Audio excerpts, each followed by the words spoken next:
Hi guys, this is Janice from mommyplannerista.com, and today I'm going to share with you a short flip through video of my homeschool planner for the year. So if that's something you want to see, then stick around.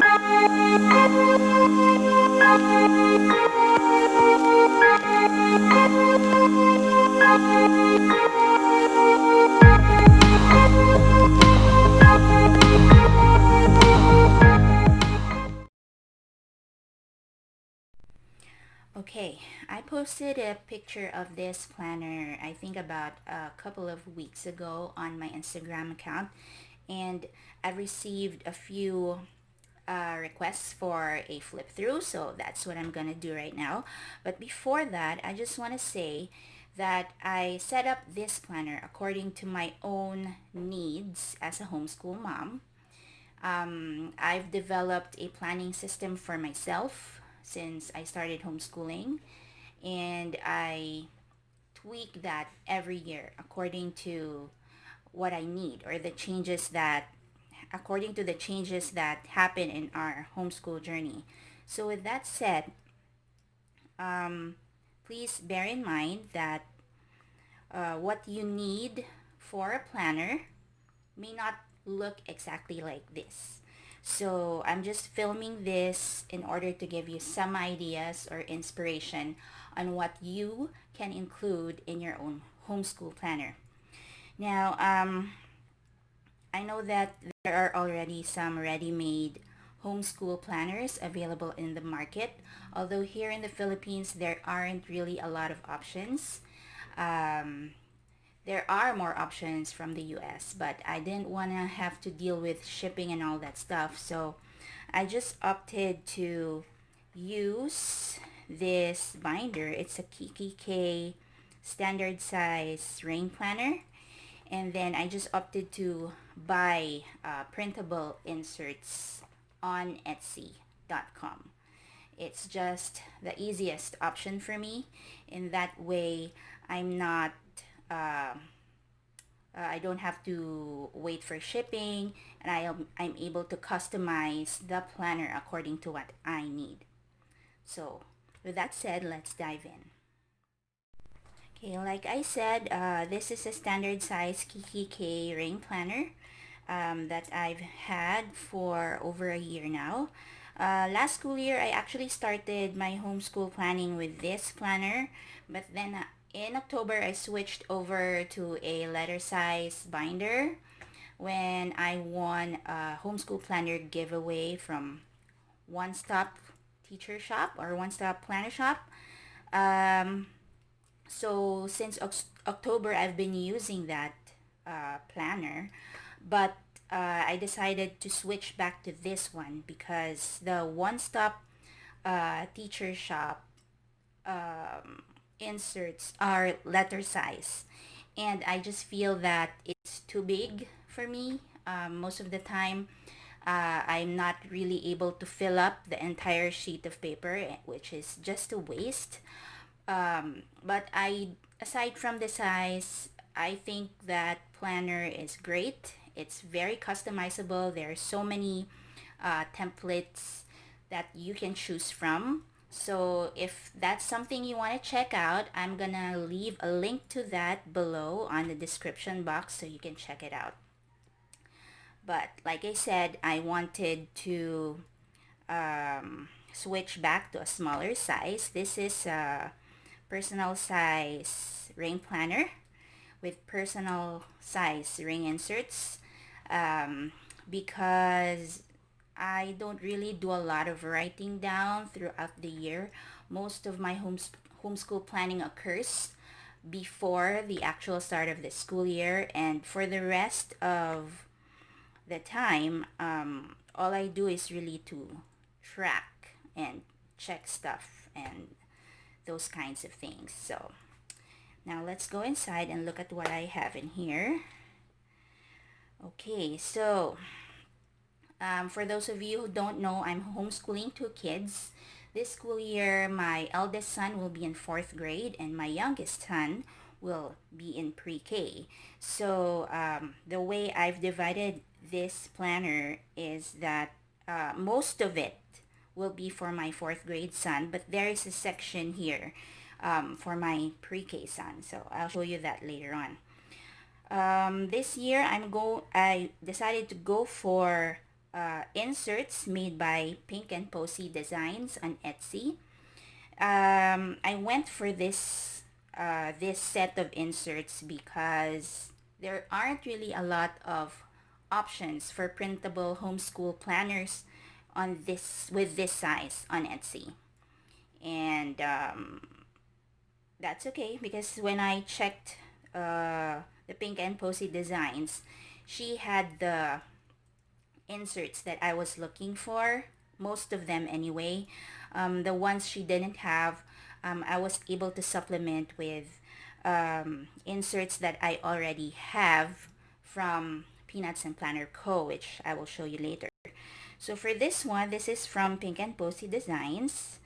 And here, my dividers are actually from my other planner, which is a Carpe Diem planner. I wasn't gonna use these for my personal planner because the original tabs were actually monthly tabs and I didn't really need them. So I cut them off and then just made my own tabs. These are actually from the templates found from One Stop Teacher Shop. So if you're interested, you can just click on the link again, which I will provide down below.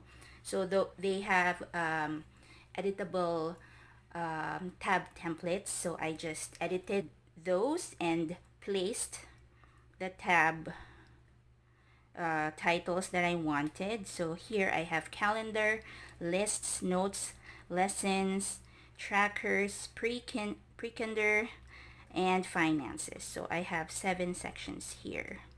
Okay, so after you customize your tabs, you just need to print them, cut them, and then stick them there. Okay, so for the first section, I have a calendar section. So I just have a weekly timetable here, which I haven't filled up yet because I haven't quite decided yet how I want our routine to go this homeschool year. Okay, so now what I have here next is an academic calendar. I'm not sure if I'm gonna be writing anything here, but I think having a calendar here, of course, is gonna be useful for anyone. So I just place them there. Next, insert is prep for a new school year. Here I just listed down the curriculum that we're planning to use for the year. And then next comes the monthly insert. So there's 1 month for each page. I just place some monthly stickers here. Then I have an insert from June of this year up to May of next year. Okay, so for now, all I have here listed down are the holidays for each month. And then I also highlighted the weeks where we plan to take breaks during the year.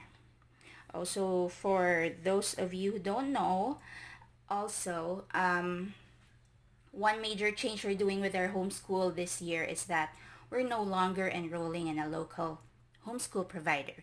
Instead, we're going independent. So I'm not really bound anymore to follow the local school schedule. So I have the freedom to schedule our homeschool any way I want. And for this year, I wanted to do 6 weeks of school, and after that, we're gonna be having a week break, and then go for another 6 weeks, and then another break. So let's see how that goes. I'll let you know after this school year. Now let's dive into the list section. So the Pink and Posy Designs Homeschool Planner Bundle has a lot of different lists. So for here, it says family read alouds. I haven't really quite filled that up yet. It also has independent reading lists, spelling words, quiet activities, websites and passwords, mom's book lists, and then I just added this blank list inserts from Peanuts Planner Co. For other lists that I think I'll be needing for the school year. And then here's my notes section. Pink and Posy Designs didn't have inserts for notes, so I'm just using this notes insert also from Peanuts Planner Co. And then here's my lesson tracker or lesson section. Okay, so how I plan for our lessons has changed a lot over the years. Um, I know a lot of homeschool moms plan their lessons monthly and then weekly, but that's not something I really do anymore. Last year, I started planning differently. I no longer did a weekly plan. Instead, I just map out the year. Um, Later, I'll show you. I think I have it here. Okay. I just map out the year so that I know what months we're going to do a particular unit study, for example, and then I just go through the table of contents for whatever curriculum we're doing and then just go from one lesson to the next. So I don't really plan by week anymore. So anyway, first I have here a student year overview wherein I just listed down the subjects and the topics and the resources or curriculum we're going to use. And then this also has a planner sheet for unit studies. This is for history and then science. Last year we really fell in love with unit studies, so this year we're going to be doing more of them. So these inserts are really going to be very useful for me. Anyway, here we have the topics by week. I haven't really filled it up all throughout yet, but I have the first few weeks ready. So this is what I was talking about when I said I don't really jot down weekly plans anymore. Because previously, what I did was I used weekly lesson planners wherein every day I jot down the lessons we want to discuss or we want to learn about per day per subject. But here I'm just going to map out everything per week and not worry too much about the day to day because like I said, we're just gonna follow whatever's on the curriculum, whatever lesson comes next. So here I have a tracker. Last year, since I wasn't planning weekly anymore, I just used a tracker that's similar to this. So this has all the days in each month. And here, I just list down the subjects that all the subjects are the activities that we plan to take. So for example, we have morning time, and under morning time, what do we do? Is it Bible? Is it games or whatever? And then all the other subjects. And then I just check the corresponding boxes if we did those subjects during that day. So that's just how I track how often we do or we tackle a subject each week or each month. And that works great for us. So that's it really. Oh, I have an attendance sheet here, which I don't really need, but since we're no longer under the DepEd system, we don't really need to follow the number of school days anymore. But I just thought maybe I could still track how many days we do school just for accountability, my personal accountability. And then here, I have my pre-K section. So for pre-K, it's not really hardcore homeschooling yet. We're not doing like different subjects, but um, I do have learning goals for my preschooler. So this one is a separate set of inserts that you can get from Pink and Posy Designs specifically for preschoolers. So what it has is here first there's a math in a glance, and then it has preschool units.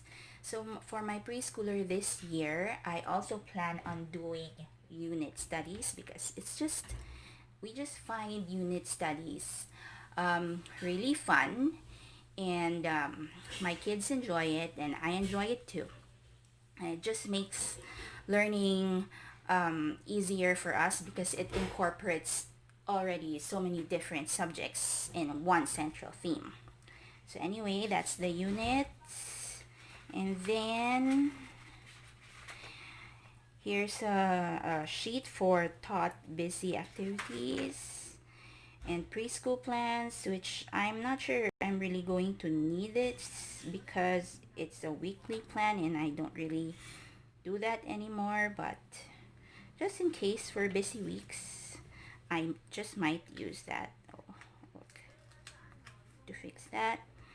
Okay, and then here is a preschool progress chart. I think this is very useful. This is probably everything that I need to use to track my preschooler's progress. So it has capital letter identification, lowercase, letter sounds, numbers, colors, developmental.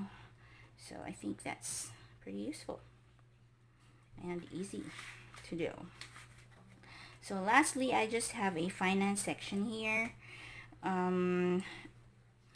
This is a curriculum budget, and that's pretty much what Pink and Posy Designs have in terms of homeschool finances. So in case I needed to jot down something else, I added this grid insert from Peanuts and Planner Co. So that's it. That's really all I have for my homeschool planner this year. It's pretty simple. As you can see, it's not even really that thick. I might add a few more sheets throughout the year, but since we're indie now, I don't really foresee having to jot too much stuff down anymore. And I think this system will work for us. So, as I said earlier, it really depends on you what to include on your planner. I suggest that if you don't have a planning system yet, I suggest you start with that first.